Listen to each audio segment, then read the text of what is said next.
O governo diz que não vai monitorar o Pix para cobrar imposto. A Receita Federal reforça: é fake news. Mas no Brasil, confiar cegamente no discurso oficial sempre foi uma escolha arriscada.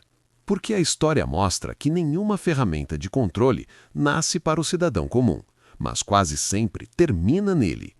Nos últimos dias, explodiu nas redes sociais a informação de que o governo estaria monitorando transações via Pix para a futura cobrança de impostos. Se a gente não parar o Lula vai parar o Brasil. Eu avisei. Em janeiro de 2025, eu gravei um vídeo dizendo que o governo Lula iria monitorar as suas transações no Pix. Monitorar. Eu repeti isso várias vezes. E também deixei muito claro uma outra coisa. O governo não iria taxar o Pix. Não, o Pix não será taxado. Não era imposto, era vigilância. Mesmo assim, fizeram comigo, disseram que eu estava espalhando fake news, disseram que eu ia ser investigado, disseram que eu estava mentindo. E no dia seguinte, sabe o que aconteceu? O próprio governo revogou a instrução que criava exatamente esse monitoramento. Ué, eu não estava mentindo? Por que revogaram? Nunca responderam isso.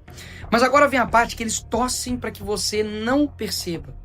Em agosto de 2025, a Receita Federal publicou uma nova norma, a Instrução Normativa 2278. E no papel ela diz que é para combater crime organizado, lavagem de dinheiro, fraude. E parece lindo, né? Afinal de contas, quem seria contra combater o crime? Mas por detrás desse discurso há um grande problema. No artigo 2º dessa norma, a Receita diz que as instituições de pagamento e os arranjos de pagamento, ou seja, Pix, fintechs, carteiras digitais, passam a obedecer às mesmas regras dos bancos tradicionais, inclusive no envio da chamada e-financeira. Traduzindo, o Pix passa a ser tratado como banco para fins de fiscalização. Além disso, eles apontam regras de outra instrução normativa, que é a 1571 de 2015. E no artigo 8º dessa norma, sabe o que fala? Que as instituições devem informar a Receita as movimentações financeiras acima de R$ 5.000. Ou seja, o que eles revogaram em janeiro de 2025, depois que o nosso vídeo viralizou e conseguiu unir o povo, eles trouxeram de volta em agosto. Só que agora escondido dentro de outra norma, com outro nome e outro discurso. Não é imposto, é monitoramento. Diante da repercussão, a Receita Federal correu para negar. Não há imposto sobre Pix, não há monitoramento individual para fins de tributação.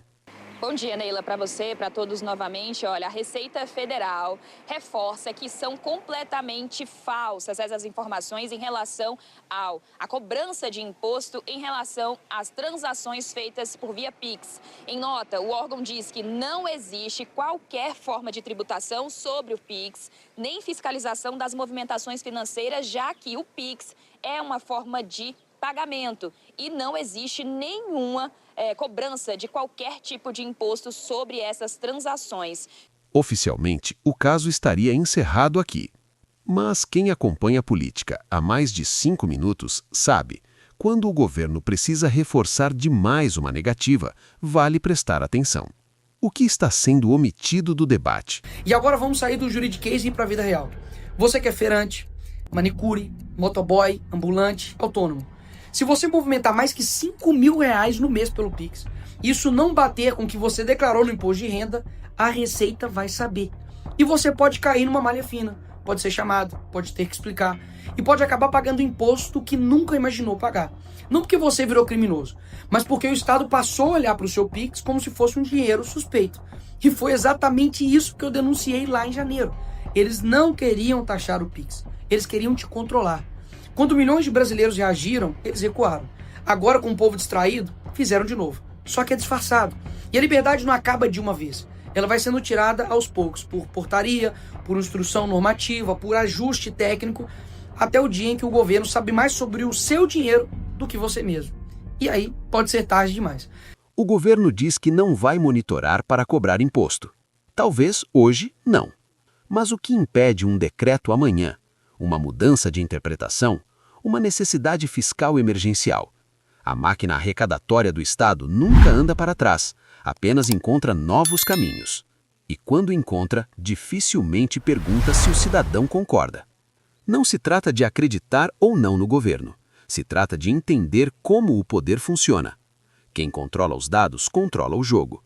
Quem controla o jogo, dita as regras. Hoje dizem, não se preocupe.